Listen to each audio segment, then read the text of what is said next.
یا رب لک الحمد کما ینبغی لجلال وجهک وعظیم سلطانک اعوذ باللہ من الشیطان الرجیم بسم اللہ الرحمن الرحیم۔ فرسٹ کلاس ہم نے جو سٹارٹ کیا تھا چیپٹر نمبر 3 سیرت طیبہ صلی اللہ علیہ وسلم، اس کا ایک امپورٹنٹ ٹاپک ہم نے کیا تھا حضور اکرم صلی اللہ علیہ وسلم بحیثیت معلم و مربی۔ ٹھیک ہے، یہ آپ کے ٹیکسٹ بک کا پیج نمبر 132 تھا۔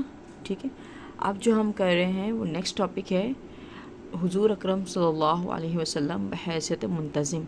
منتظم کہتے ہیں ایڈمنسٹریٹر کو۔ ٹھیک ہے، ایڈمنسٹریٹر جو ہوتا ہے، جو ایڈمنسٹریشن کی سروسز کر رہا ہوتا ہے، اس کو منتظم کہا جاتا ہے اردو میں۔ اچھا، یہ آپ کی فرسٹ کلاس کراچی بورڈ آپ لوگ کی ٹیکسٹ بک کا پیج نمبر یہ 133 ہے۔ ٹھیک ہے، 133 پیج پر آپ آ جائیے۔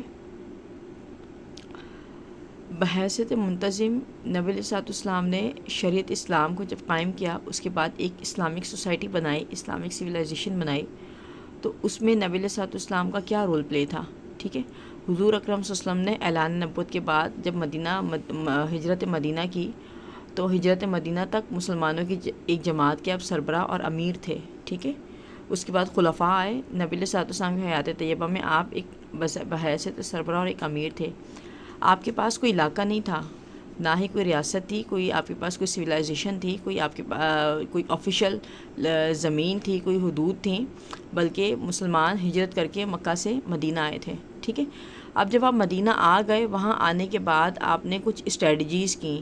اسٹریٹجیز کہتے ہیں حکمت عملیاں، یعنی کچھ ایسے سٹیپس لیے جائیں جو افیکٹو ہوں اور پروڈکٹیو ہوں، جس سے سوسائٹی کو فائدہ ہو۔ ٹھیک ہے، تو اب جب آپ نے ٹاپک اسٹارٹ کیا ہے تو اس کی تھرڈ لائن پر آ کر یہ ہے نا، اس دور میں یہاں پر آپ ایک سب ہیڈنگ بنائیں گے۔ پہلے یہ آپ کی مین ہیڈنگ ہے، سب ہیڈنگ بنائیں گے قائدانہ حکمت عملیاں۔ جب نبی علیہ الصلوۃ والسلام ایز ایڈمنسٹریٹر آئے تو آپ نے کیا اسٹریٹجیز کی؟ اس دور میں آپ وسلم لوگوں کو فکری اور نظریاتی اعتبار سے مضبوط بنانے کی کوشش کر رہے تھے۔ ٹھیک ہے، فکری یعنی لوگوں کی جو سوچ ہو، لوگوں کی جو تھاٹ ہو، وہ کیا ہو؟ مضبوط ہونی چاہیے۔ لوگوں کو اپنے اوپر بلیو ہونا چاہیے اور لوگ اس سے ترقی حاصل کریں۔ یہ نبی علیہ الصلوۃ والسلام کا مین ایجنڈا تھا۔ ٹھیک ہے، آپ نے جماعت کو منظم کرنا اور اسے سیاسی اعتبار سے، یعنی پولیٹیکل جو اسٹیپس لینے تھے، پولیٹیکل جو ڈیسیجنس لینے تھے اس پر، اور ان ٹرمز آف پالیٹکس جو ہے ریاست پر حکومت کرنے کے قابل بنانا تھا۔ یعنی نبی علیہ الصلوۃ والسلام امیر تو تھے، لیکن ایسا تو نہیں نا کہ پوری سوسائٹی کو اکیلے ایڈمنسٹر کریں گے۔ ان کے ساتھ کچھ نہ کوئی منسٹرز ہوں گے، منسٹریز ہوتی ہیں جو ایک سوسائٹی کو رن کرتی ہیں، ایک سوسائٹی کو ایڈمنسٹر کرتی ہیں۔ تو اسی طرح سے نبی علیہ الصلوۃ والسلام نے بھی اپنے صحابہ کرام کی جماعت کو منظم کرنا تھا، تاکہ وہ ایک political in terms of politics بھی ایک منظم جماعت بن سکے، یعنی ایک یونٹی کے ساتھ رہیں۔ آپ خود بھی اسے بخوبی چلاتے رہے، یعنی آپ کے مدینہ میں نبی علیہ الصلوۃ والسلام ایز ایڈمنسٹریٹر تھے تو آپ بڑے بہترین طریقے سے چلا رہے تھے، اور ہر مرحلے پر اپنے جانسار ساتھیوں کو آپ نے کیا سکھایا؟ سب سے پہلے صبر و تحمل کرنا۔ دیکھیں، کہتے ہیں نا کہ جتنی بڑی کرسی اتنی بڑی ذمہ داری، تو آپ نے اپنے صحابہ کرام کو سب سے پہلا لیسن کیا دیا کہ صبر و تحمل سے، they have to be patient. ٹھیک ہے، ہر طرح کے مسائل پر صبر و تحمل سے کام لینا ہے، کیونکہ دیکھیں کوئی بھی ہم جو ایک ڈیسیجن لیتے ہیں اس کو سکسیزفل بنانے کے لیے سب سے پہلے ہمیں اس کے لیے پیشنٹ ہونا پڑتا ہے، صبر و تحمل رکھنا پڑتا ہے۔ اس کے بعد پھر آپ سب نے اپنے صحابہ کرام کو فرمایا کہ جب دعوت و تبلیغ کریں لوگوں کو، تو لوگوں کو سمجھائیں، اور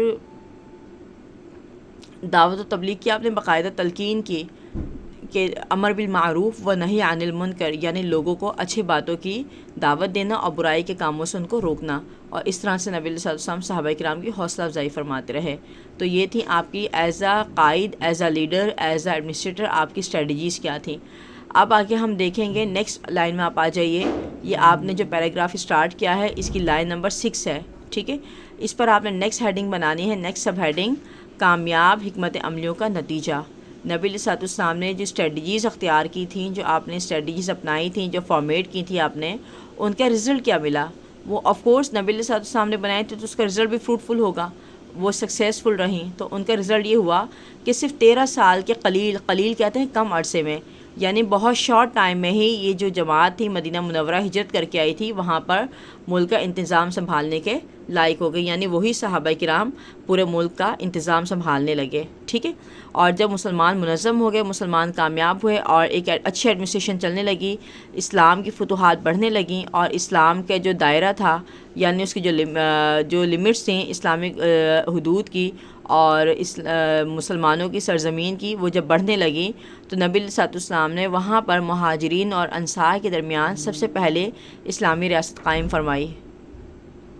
آپ نے مہاجرین اور صحابہ کرام کے درمیان سب سے پہلی اسلامی ریاست قائم فرمائی، اور جس کے آپ صلی اللہ علیہ وسلم خود منتظم تھے. یعنی جب مسلمان مکہ سے ہجرت کر کے مدینہ آئے تھے، وہاں پر ایک ریاست مدینہ قائم کی گئی، اسلامک سویلائزیشن، اسلامک ایک سوسائٹی قائم کی گئی، اور اس سوسائٹی کو جو ایڈمنسٹریٹ کر رہے تھے نبی علیہ الصلوۃ والسلام کی ذات گرامی آپ خود تھے، ٹھیک ہے. اور وہاں پر جو سب سے پہلے جو کانسٹیٹیوشن بنایا گیا، جو دستور بنایا گیا، اس کو میثاق مدینہ کہا جاتا ہے، ٹھیک ہے. یہاں پر جب آپ نے اسٹارٹ کیا نا کامیاب حکمت عملیوں کا نتیجہ، یہ آپ نے یہاں تک لکھنا، نتیجہ صرف 13 سال کے قلیل عرصے میں مدینہ منورہ میں ایک منتظم نظام قائم ہوا. اب یہاں پر آگے آپ نیکسٹ ہیڈنگ بنائیں گے میثاق مدینہ، ٹھیک ہے. یہاں میں ابھی اسٹارٹنگ بتانا بھول گئی آپ کو، لیکن آپ یہ دیکھ لیجئے یہ لکھا ہوا ہے یہاں پر. آپ نیکسٹ ہیڈنگ بنائیں گے میثاق مدینہ، یوں کہہ لیجئے آپ کی یہ آپ کی فرسٹ سب ہیڈنگ ہے، یہ سیکنڈ سب ہیڈنگ ہے، اور یہ آپ کی تھرڈ سب ہیڈنگ ہے، ٹھیک ہے. میثاق مدینہ، میثاق مدینہ کیا ہے؟ کانسٹیٹیوشن ہے جو نبی علیہ الصلوۃ والسلام نے مسلمانوں اور مہاجرین اور انصار کے درمیان جو آپ نے جو کانسٹیٹیوشن قائم کیا تھا، اس کو میثاق مدینہ کہا جاتا ہے. اچھا گرلز، یہ آپ نوٹ کیجئے، میں نے یہاں پہ آپ کی ٹیکسٹ بک پر لکھا بھی MCQ، یہ آپ کے MCQ میں بھی آ سکتا ہے کہ مکہ سے ہجرت کر کے مدینہ آنے کے بعد جو دستور قائم کیا گیا اس کو ڈیش نام دیا گیا، یا اس دستور کو ڈیش کہا جاتا ہے، میثاق مدینہ کہا جاتا ہے، ٹھیک ہے. یہاں تک ہو گیا. آگے چلتے ہیں. جب آپ نے ایک اسلامک سویلائزیشن قائم کر لی، ریاست مدینہ قائم کر لی، اب اس کو منتظم کرنا یعنی اس کو ایڈمنسٹریٹ کرنے کے لیے بھی آپ نے کچھ اسٹیپس لیے، کچھ آپ نے ڈیسیجنس لیے. تو یہاں پر آپ ہیڈنگ بنائیں گے میثاق مدینہ کا ٹاپک اینڈ ہو گیا. یہاں پر نیکسٹ ہیڈنگ آپ کی بنے گی فورتھ ہیڈنگ، ریاست مدینہ کو منتظم کرنے کے لیے احسن اقدامات. احسن اقدامات کا مطلب آپ نے بیسٹ جو ڈیسیجنس لیے، ٹھیک ہے.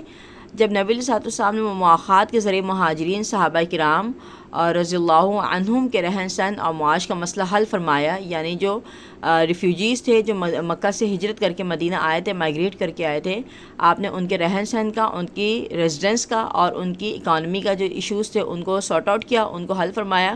اور پھر ساتھ ہی آپ نے ریاست کی حفاظت کے لیے ایک ڈیفنس سسٹم قائم کیا، ٹھیک ہے.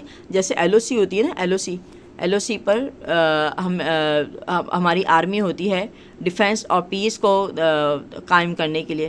تو اسی طرح سے ریاست کی حفاظت کے لیے ایک فوجی انتظام کیا گیا، باقاعدہ فوج کا انتظام کیا گیا، فوجی ادارہ قائم کیا گیا یعنی آرمی کا، ٹھیک ہے. اور جس میں مجاہدین حسب روایت دشمنوں سے لڑتے رہے، یعنی وہ LOC بنائی گئی. LOC پر مجاہدین آرمی کو کھڑا کیا گیا تاکہ وہ مسلمانوں کو ڈیفنس پرووائڈ کر سکیں، ٹھیک ہے. یہ تو تھا آپ نے بحیثیت ایڈمنسٹریٹ آپ نے LOC پر جو اسٹیپ لیا. نیکسٹ سے جسٹ ایک جو ڈیفنس سسٹم قائم کرنے سے تو ایک سوسائٹی بلڈ نہیں ہو سکتی تھی نا، ڈیولپ نہیں ہو سکتی تھی، اس کے لیے تعلیم بھی چاہیے تھی. پھر آپ نے لوگوں کی تعلیم کی طرف توجہ دی کہ لوگوں کو تعلیم کی ضرورت ہے. تعلیم کی بہتری کے لیے آپ نے ایک ہاسٹل قائم کیا جس کو صفا کہا جاتا ہے، ٹھیک ہے. صفا اور دیگر ادارے قائم کیے گئے. اب وہاں پر کیا ہے، نبی علیہ الصلوۃ والسلام نے غریبوں، مسکینوں اور ضرورت مندوں کی دیکھ بھال کی بذات خود ذمہ داری لی کہ میری سوسائٹی کے میری انتظام میں اور میری ریاست کے جو غریب ضرورت مند ہوں گے ان کی دیکھ بھال کی ذمہ داری میں خود لیتا ہوں، ٹھیک ہے. تو یہ بھی نبی علیہ الصلوۃ والسلام کا ایز اے ایڈمنسٹریٹر ایک بیسٹ ڈیسیجن تھا. اب نیکسٹ آپ آ جائیے پیج نمبر 133 کا جو لاسٹ پیراگراف ہے، یہاں پر آپ نے ایک اور ہیڈنگ بنانی ہے لاسٹ کے 3 لائنس میں، لاسٹ پیراگراف میں، منظم ریاست مدینہ کے احسن نتائج. یعنی نبی علیہ الصلوۃ والسلام نے جب اتنی بیسٹ سوسائٹی ڈیولپ کی، اتنی بیسٹ سوسائٹی آپ نے بلڈ کی، اس میں اتنے بیسٹ آپ نے ڈیسیجنز لیے، تو ان ڈیسیجنز کا کیا رزلٹ ملا، ٹھیک ہے. کیا وہ سکسیزفل رہیں؟ آف کورس رہی ہوں گی. حضور کریم صلی اللہ علیہ وسلم کے بہترین انتظام کی وجہ سے مدینہ منورہ میں ایک پرامن اور فلاحی ریاست بن گیا، ٹھیک ہے. مدینہ منورہ ایک پیسفل سوسائٹی بن گیا، پیسفل سویلائزیشن بنی، جس میں مسلمانوں اور غیر مسلموں کو ان کی جان، مال اور عزت کی حفاظت کا حق ملا. یعنی صرف میجورٹی نہیں بلکہ مینورٹی جو رہتے تھے وہاں پر، ڈفرینٹ ریلیجن سے بلانگ کرتے جو لوگ رہتے تھے، ان کو بھی پوری پروٹیکشن پرووائڈ کی گئی، ٹھیک ہے.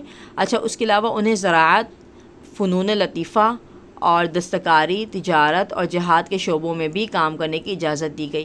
آپ نے دیکھا ہوگا ہمارے بھی پاکستان میں اس کے علاوہ جو دوسری مسلم کنٹریز ہوتے ہیں وہاں پر بھی جو جابس ہوں یا جب ڈویژن کی جاتی ہے جابس کے لیے یا ایڈمیشن وغیرہ کے لیے، تو وہاں پہ جو سیٹس کا جو کوٹا بنایا جاتا ہے اس میں منورٹی کوٹا بھی ہوتا ہے، ٹھیک ہے۔ تو یعنی جو منورٹی رہ رہے تھے ان کے لیے بھی باقاعدہ شعبوں میں کام کرنے کی ان کو اجازت دی گئی۔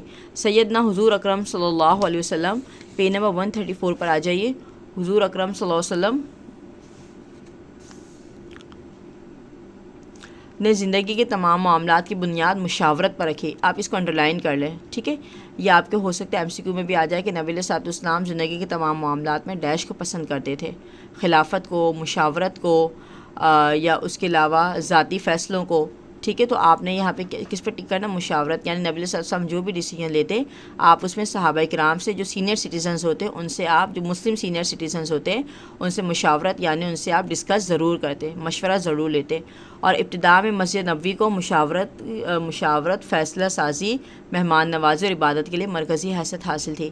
یعنی جو شورا قائم کی جاتی تھی، یعنی جو مشاورت کے لیے جو جگہ جو قائم کی گئی تھی کہ اس جگہ بیٹھ کے مشاورت کی جائے گی، اس جگہ بیٹھ کے تمام معاملات کو ڈسکس کیا جائے گا اور کوئی ڈیسیجن لیا جائے گا، یا اگر کوئی مہمان آتا ہے اس کی جو مہمان نوازی کی جائے گی، یا عبادت وغیرہ کے لیے جو جگہ جو قائم کی گئی تھی جس کو مرکزی حیثیت حاصل تھی، وہ مسجد نبوی تھی، ٹھیک ہے۔ اچھا بیٹا، آپ کا ایک ٹاپک اور ہو گیا، آئی تھنک اتنا انف ہے۔ اب جو نیکسٹ ٹاپک ہے بحیثیت سپہ سالار اور بحیثیت منصف، اس کی ایک الگ ویڈیو میں ریکارڈ کروں گی تاکہ آپ لوگ کو بھی یاد کرنا ایزی ہو جائے، ٹھیک ہے۔ وما توفیق الا باللہ العلی العظیم۔